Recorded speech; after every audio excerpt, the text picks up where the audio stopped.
जो समीकरण मेरे विचार से बैठ रहे हैं, हाँ। इससे तो लगता है कि माननीय विधायक केदार हाजरा ही चुनाव जीत जाएंगे। अच्छा, क्या समीकरण है, थोड़ा इस पर देखिए उनका विचार व्यक्तिगत माहौल है, अच्छा, 15 वर्षों से मिलनसार है क्या? लगातार काम कर रहे हैं और मिलनसार व्यक्ति हैं, विकास के कार्यों में भी काफी रुचि रखते हैं, मानसिक रूप से और शारीरिक रूप से दोनों ही रूपों से काफी स्वस्थ व्यक्ति हैं। भाषा पर भी उनकी बड़ी नियंत्रण रहती है, पार्लियामेंट्री लैंग्वेज में बात करते हैं और बड़ी सरलता से लोगों से मिलते जुलते हैं। उत्तर प्रदेश की पुत्री होने के नाते और मंजू एक पढ़ी लिखी भी बिल्कुल। महिला हैं, आखिर डॉक्टरेट की उपाधि लेकर के जन सेवा के लिए आई हैं, तो निश्चित रूप से क्षेत्र उन पर एक विशेष भरोसा कर रहा है, एक उम्मीद से देख रहा है। इसलिए कह सकते हैं कि कहीं न कहीं अगर माननीय विधायक केदार हाजरा जी का टिकट कटा है और मंजू को दिया गया है, तो इसे कांग्रेस शब्द से नहीं नवाजा जाए। वो भारतीय जनता पार्टी की कहीं न कहीं बाबूलाल मरांडी जी को एगो फोबिया हो गया है मुख्यमंत्री की कुर्सी का। के दिमाग में बात बैठ गई है, रसगुल्ला का स्वाद ले लेने के बाद लोगों को जो है सो उससे कमजोर मिठाई में रास नहीं आता है और जलेबी में रास नहीं आता है। माननीय बाबूलाल मरांडी जी के साथ यही हो गया है कि ये जो है सो रसगुल्ला का स्वाद ले लिए हैं, अब इनको सिर्फ चीफ मिनिस्टर की कुर्सी ही जनाता है, बाकी जितने भी राजनीतिक पोस्ट इनको मिलते हैं सब लगता है कि अरे ये बेकार। देखिए हेमंत सोरेन जी का जेल जाना हम झारखंडियों के लिए जो इस माटी के हैं, इनके लिए अपमान भी है, दुर्भाग्यजनक बात है। हेमंत सोरेन कोई चोर डाकू नहीं थे और दुर्भावना से ग्रसित होकर के विपक्षी पार्टी ने उनके ऊपर ये आरोप लगाए हैं। ये चीज पूरा झारखंड प्रदेश जानता है। जो झारखंड में चुनावी बिगुल बज चुकी है और हम लोग लगातार विधानसभा क्षेत्रों का भ्रमण कर रहे हैं। अभी हम लोग एक सुरक्षित सीट में हम लोग पहुंचे हुए, जमुआ, जो एससी रिजर्व सीट है। यहाँ बता दें, यहाँ चर्चा करने के लिए हमारे साथ कुछ मौजूद हैं, साथी मौजूद हैं। यहाँ केदार हाजरा जो पूर्व में 3 बार विधायक रह चुके हैं बीजेपी से, वो बीजेपी से छोड़कर वो जेएमएम का दामन थाम लिए हैं। वहीं जो पिछले बार चुनाव हुई थे डॉक्टर मंजू देवी, वो कांग्रेस से चुनाव लड़े थे, अब बीजेपी में जाकर बीजेपी से चुनाव लड़ रहे हैं। तो कुछ भैया लोग मौजूद हैं। क्या माहौल है पहले जमुआ विधानसभा का, क्या लग रहा है इस बार? देखिए सर्वप्रथम आपके चैनल से जितने भी लोग सुन रहे होंगे और आप मीडिया कर्मियों को हृदय से धन्यवाद कि आप सब जमुआ सुरक्षित सीट के मामले को लेकर के मेहनत कर रहे हैं। बड़ी उम्मीद है यहाँ के लोगों को। सबसे पहले तो मैं ये बता दूं कि जब से भारत स्वतंत्र हुआ है तब से हमारा ये जो देवरी है और जमुआ, हम दोयम दर्जे के नागरिक माने जाते हैं, तब से ये सुरक्षित ही है, ना परिसीमन हो पाया है ना और कुछ हो पाया है, जिसके वजह से मैं निश्चित रूप से कह सकता हूं कि यहाँ विकास खासा प्रभावित है। सुरक्षित सीट होने के कारण जो है सो हम लोग को बस पूरे विधानसभा की आबादी अगर आप लेंगे तो जिनके लिए ये सीट सुरक्षित की गई है, जिस निश्चित समुदाय के लिए, उनकी आबादी 10 से 15% है और 85% हम लोग गैर हरिजन है यहाँ, चाहे वो आदिवासी हो, चाहे वो भूमिहार हो, चाहे ब्राह्मण हो, चाहे यादव हो, चाहे वर्मा हो। मतलब कि 15%, हम 85% को मजबूर होकर के 15% को चुनना पड़ता है। सबसे पहली ये समस्या है, सरकार को इस पर गंभीरता से विचार करना चाहिए। हम लोग चुनावी चर्चा के दौरान ये बात आपके चैनल के माध्यम से सरकार को और जो लोग इस पर गंभीरता से विचार करते हैं उन तक पहुंचाने का प्रयास करेंगे। दूसरी बात है, पूर्व विधायक माननीय केदार हाजरा एक अच्छे व्यक्ति रहे हैं, एक अच्छी छवि रही है उनकी। क्षेत्र में जब से वो विधायक बने हैं तब से किसी भी प्रकार का कोई घटना दुर्घटना नहीं हुआ है, कोई आपसी विवाद नहीं हुआ है, कोई जातिगत विवाद नहीं हुआ है, कोई धर्म वाला विवाद नहीं हुआ है। ये उनके लिए एक सकारात्मक बात है। शायद इसलिए टिकट क्यों कट गया फिर? ये पार्टी के स्तर की बात है।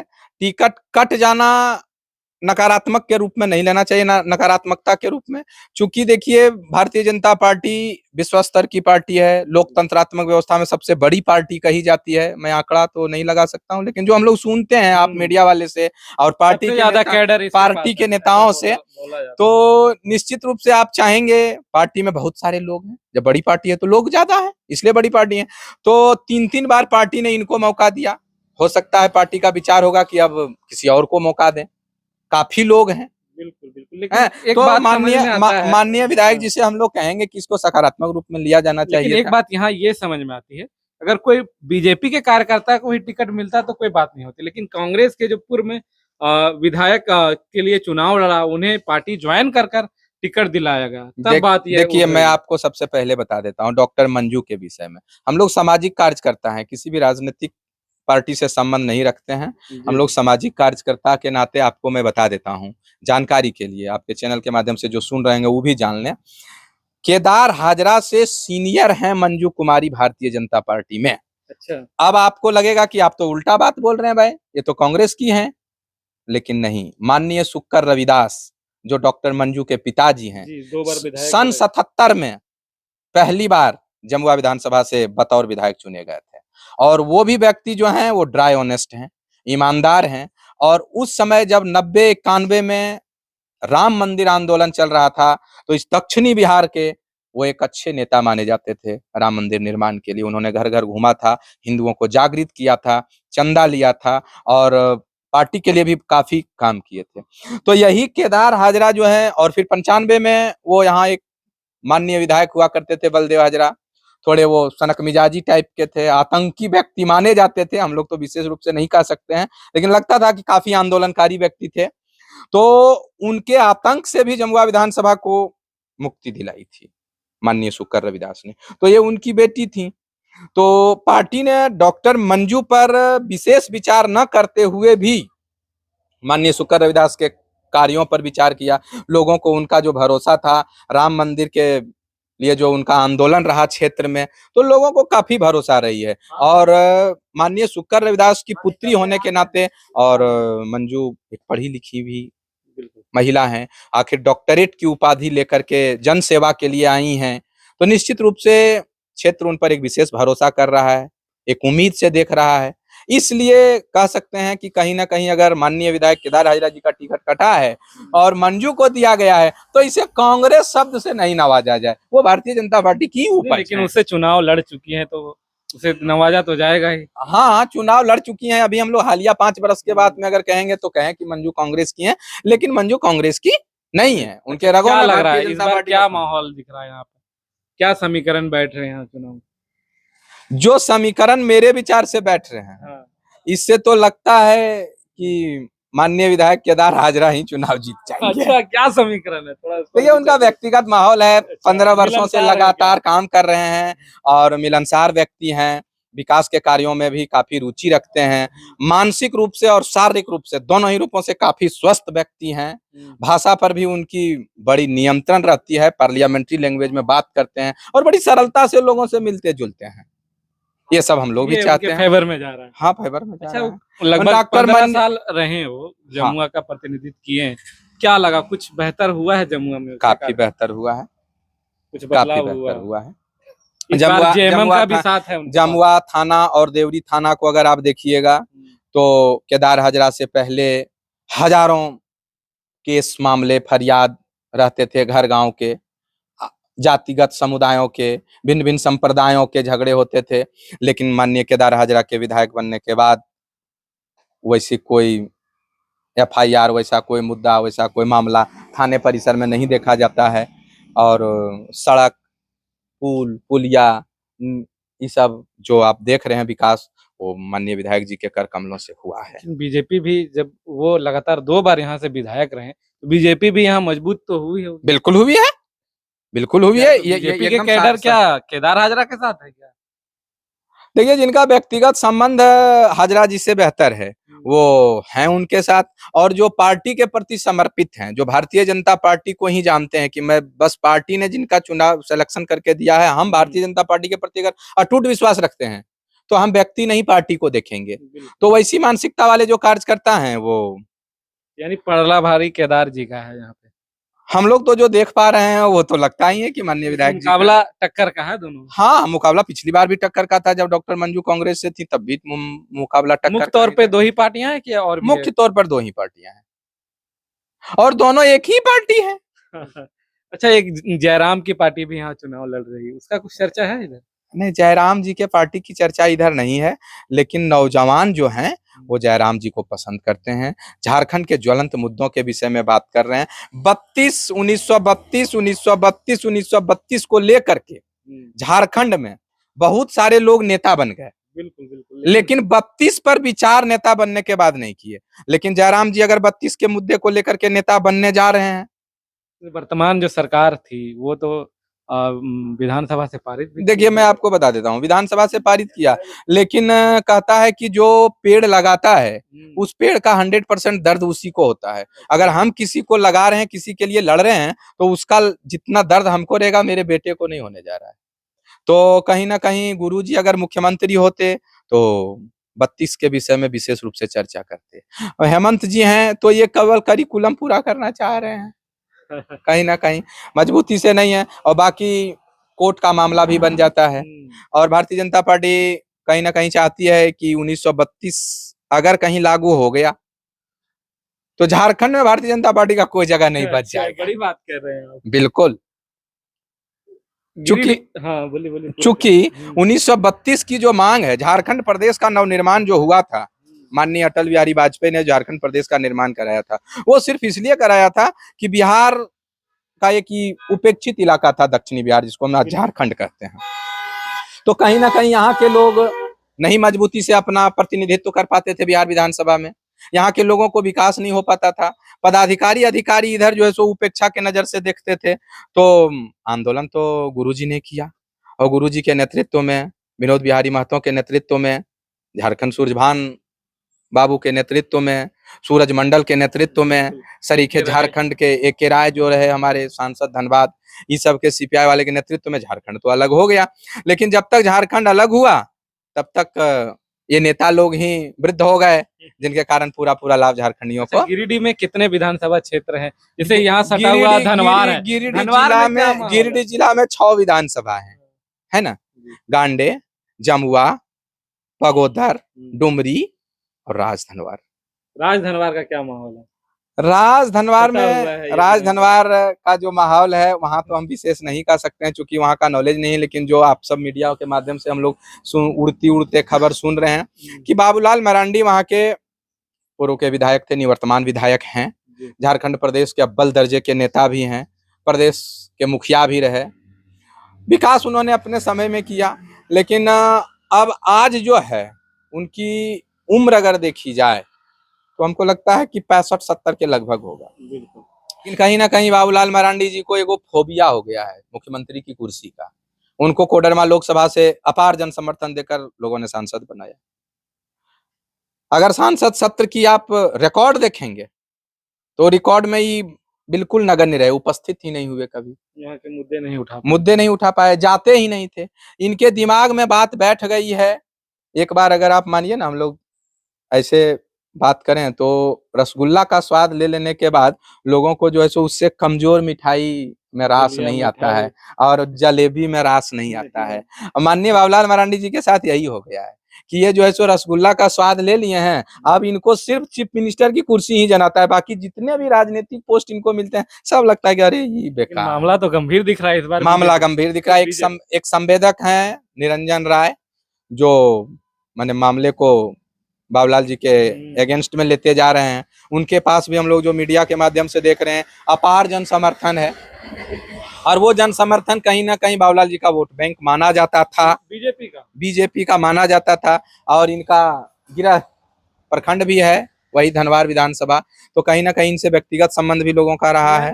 चर्चा है त्रिकोणीय मुकाबला। हाँ है त्रिकोणीय मुकाबला, लेकिन हमको लगता है कि 2 कोनिया आउट हो जाएंगे और 1 कोनिया निकल सकते हैं। कौन, किसका लग रहा है? राजकुमार जी पूर्व के विधायक। समीकरण मिल रहा है उनके पक्ष में? समीकरण मिल रहा है, माले जो एक पार्टी है कम्युनिस्ट, वो मजदूरों की पार्टी है शुरू रूप से। और आज जहां लोग चुनाव में पैसा, धन बल, जनबल, ताकत वगैरह का परिचय देते हैं, उसके विपरीत माले जो है कार्यकर्ताओं की पार्टी है। उनके एक कार्यकर्ता को आप 1 लाख देकर के नहीं फोड़ सकते हैं। बिल्कुल, ये बात ये माले के ब्लड में है। तो कहीं ना कहीं वो विधायक भी रहे हैं और संघर्षशील व्यक्ति हैं, सांसद के भी चुनाव लड़ते हैं और अच्छा वोट आता है उनको, अच्छी पकड़ भी है, साधारण व्यक्ति हैं, आंदोलन। जेएमएम का क्या हाल है? जेएमएम से निजामुद्दीन जी को टिकट मिला है, एक बार वो भी विधायक रहे हैं, लेकिन वो जेवीएम पर थे, इसी बाबूलाल जी की पार्टी से थे। और जेएमएम के, लेकिन वो कद्दावर नेता हैं। अगर कहीं लोग हेमंत सोरेन के कार्यों को नजर में रखकर, कैसे बिजली बिल की माफी हो गई, मैया सम्मान योजना हो गया, 1900 स्थानीय नीति के आधार पर युवाओं को जो उन्होंने नौकरी दिया उसकी बात हो गई, अभी हाई स्कूल टीचर की नियुक्ति करी, पुरानी पेंशन योजना सरकार ने लागू किया। इन सारी बातें जो थी जिन पर लोग ध्यान नहीं देते थे और जिससे लोगों को डायरेक्ट लाभ हुआ है, इन सारी बातों को अगर विशेष रूप से जनता ध्यान में रख करके वोट करे तो निजामुद्दीन जी का जीवन भी बदल सकता है फिर बदल से। सकता है पुनः एक बार। अच्छा ठीक है, सब पे कमेंट कर लिए। एक बार 5 साल सरकार रही हेमंत सोरेन की, 5 महीने जेल भी जाना पड़ा। क्या कुछ लगता है आपको? एक पढ़े हुए सुलझे हुए व्यक्ति लग रहे हैं आप, इतना देर बात करने में पता चल ही गया है। क्या कैसे आकलन करते हैं आप? देखिए, हेमंत सोरेन जी का जेल जाना हम झारखंडियों के लिए, जो इस माटी के हैं, इनके लिए अपमान भी है, दुर्भाग्यजनक बात है। हेमंत सोरेन कोई चोर डाकू नहीं थे और दुर्भावना से ग्रसित होकर के विपक्षी पार्टी ने उनके ऊपर ये आरोप लगाए हैं। ये चीज पूरा झारखंड प्रदेश जानता है। देखिए, एक संवैधानिक पोस्ट पर जो व्यक्ति है वो 8 कट्ठा 8 एकड़ 10 एकड़ जमीन के लिए उतना नीचे नहीं जा सकता है। और जब सीआईडी और आईडी और दुनिया वाले जो जांच एजेंसियां हैं ईडी की, वो जो कार्रवाई करी वो कोर्ट में प्रूफ भी नहीं कर पाई कि उनके नाम की कोई जमीन है, तो बेल मिले हैं। तो निश्चित रूप से ये मानहानि का मुकदमा बनता है। जिन्होंने एफआईआर इनके ऊपर दर्ज कराई है उन पर कार्रवाई होना चाहिए। देखिए, जो भी लोकतंत्रात्मक व्यवस्था है हमारी भारतीय सरकार में, तो कहीं ना कहीं काम करने के लिए देना चाहिए। हम लोग भी ये देख रहे हैं, हम लोग भी ये आंकलन कर रहे हैं कि कहीं ना कहीं हेमंत सोरेन की जब सरकार बन गई, कांग्रेस और जेएमएम की, आरजेडी भी थी, संगठन की, ये गठबंधन की सरकार बनी, तो ये काम करने के मूड में थे। नौजवान व्यक्ति थे, पढ़े लिखे हैं, इंजीनियरिंग कॉलेज के प्रोडक्ट हैं जहां तक हम उनको जान पा रहे हैं, वीआईटी मिश्रा के प्रोडक्ट हैं, और एक आंदोलनकारी पिता के आंदोलनकारी पुत्र हैं। कहीं ना कहीं ये काम करने वाले व्यक्ति थे। लेकिन कुछ प्राकृतिक आपदा कोरोना रही जो 2-2.5 साल डिस्टर्ब किया राज्य के विकास को लेकर के, और इधर कुछ पार्टियों ने उनको सोचा 2.5 साल भगवान इनको डिस्टर्ब किए, 2.5 साल हम डिस्टर्ब कर देते हैं, उसके बाद 0/0 फिगर आ जाएगा और फिर चर्चा होती है कि आज सरकार गिरने वाली है। हाँ, लेकिन नहीं गिरी, सरकार नहीं गिरी। ये भारतीय जनता पार्टी के लिए शर्म की बात, मैं दावे के साथ कह सकता हूँ। मैं भले किसी पार्टी से संबंध नहीं रखता हूँ, लेकिन हेमंत सोरेन एक अच्छे व्यक्ति हैं। उनकी कल्पना जी बगल गांडे से, क्या माहौल है गांडे एकदम श्योर सीट है, 81 सीट में मैं दावे के साथ कह सकता हूँ कि कल्पना मैडम की विजय की घोषणा हो चुकी है। उसकी चर्चा पूरे देश भर में हो रही है। काफी चर्चा। मैं व्यक्तिगत रूप से मिला नहीं हूँ, मैं पेशे से एक शिक्षक हूँ। अच्छा। लेकिन जहां तक हम लोग अध्ययन करके देख पा रहे हैं कि कल्पना मैडम कोई टक्कर का उसका नहीं है। पूरे झारखंड में कोई महिला नेत्री मिसेज कल्पना सोरेन के टक्कर की नहीं है। अरे, कहा जाता है मछली के बच्चे को तैरना सिखाया नहीं जाता। राजघराने की बहू है तो निश्चित रूप से राज्य करना तो आता ही है, और हमको लगता है कि बेटी भी वो अच्छे घराने की हैं, जितना बेहतर से मिलती हैं जुलती हैं, पिताजी सेना में थे, नहीं मिलते जुलते हैं जितना बेहतर ढंग से। पहली बार आकर के यहाँ के स्थानीय नेताओं को मात दे दी, और काफी संख्या में महिला उनके साथ हैं, नौजवान उनके साथ हैं, बेरोजगार उनके साथ हैं, किसान मजदूर उनके साथ हैं। गांडे कोई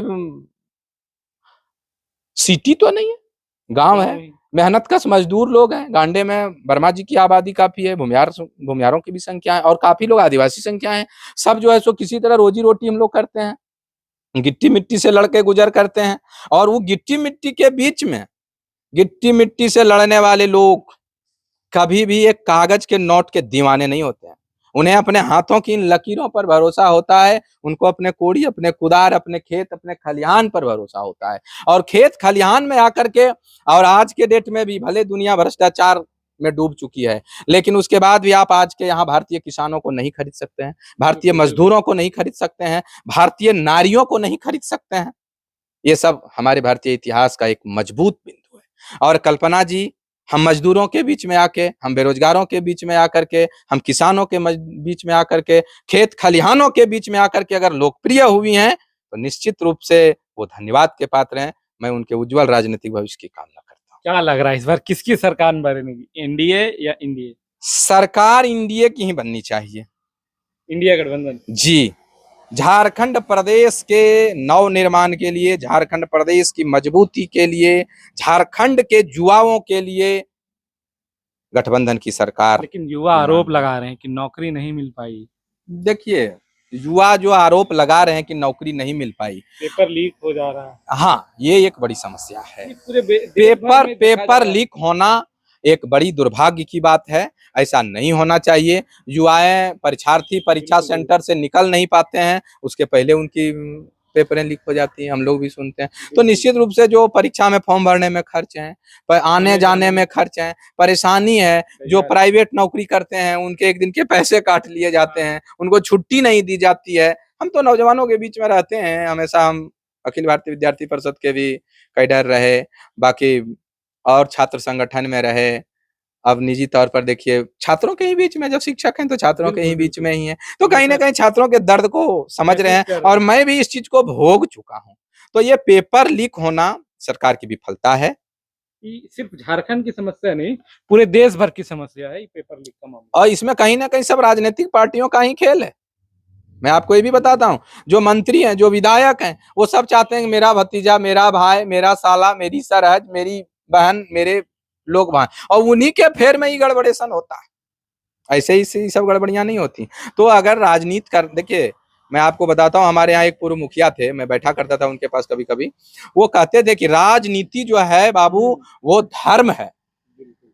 राजनीति करने वाले को, जैसे कि छठ व्रत करते हैं, संजत करते हैं, उपवास करते हैं, पारण करते हैं, 3 दिन का कार्य होता है। किसी भी चीज में होता है, कोई भी मामूली पर्व करते हैं तो संजत होता है, उससे पहले एक दिन तैयारी होती है, उपवास होता है, फिर पारण होता है। उसी प्रकार राजनीति करने वाले को एकदम तटस्थ रहना चाहिए। और आज के लोग जो है सो इसको धंधा बना दिए, जबकि ये धर्म है। बिल्कुल, बिल्कुल। राजनीति करने वाले से मैं अपील करना चाहता हूं कि आप इसको धर्म मानिए, और धर्म मानिएगा तब ही आपको लाभ भी होने जा रहा है। जैसे आप इसको धंधा में परिणत करिएगा, आपको डबल डैमेज देके जाएगा। बहुत ऐसे देखते हैं कि फलाने नेता के बेटा जेल में है, अब उनके पावर, जब विधायक 5 साल रहे तब तक खूब चकाचक रहा, 5 साल के बाद उनका बेटा देख रहे हैं कहीं मजदूरी कर रहा है, कहीं ठेकेदारी कर रहा है, कहीं कहीं किसी आरोप में बंद है। तो ये सब जो धंधाबाजी करते हैं उन्हीं के ऊपर लगता है। क्या परिचय अपना दे दें, काफी देर हम लोग बात कर लिए, मैं अच्छा भी लगा बात करके आपसे। मैं चंद्रशेखर कुमार शर्मा, जमुआ विधानसभा सुरक्षित सीट का ही एक नागरिक हूँ, और जमुआ विधानसभा 2 प्रखंडों से है, देवरी और जमुआ। मैं देवरी का निवासी हूँ। पेशे से शिक्षक हैं? पेशे से निजी शिक्षक है, निजी विद्यालय में, गवर्नमेंट के शिक्षक नहीं है। मुझे पढ़ाना और खेती बाड़ी करने का अपना एक शौक है। चलिए, बहुत बहुत धन्यवाद। आप चलिए, एक शिक्षक थे, उन्होंने काफी विस्तार में बताया क्या माहौल है, क्या समीकरण बन रहे हैं और क्या कुछ है अभी झारखंड में स्थिति परिस्थिति, तमाम बिंदुओं पर चर्चा कर रहे थे। तब तक के लिए देखते रहिए द न्यूज़ खजाना। जोहार।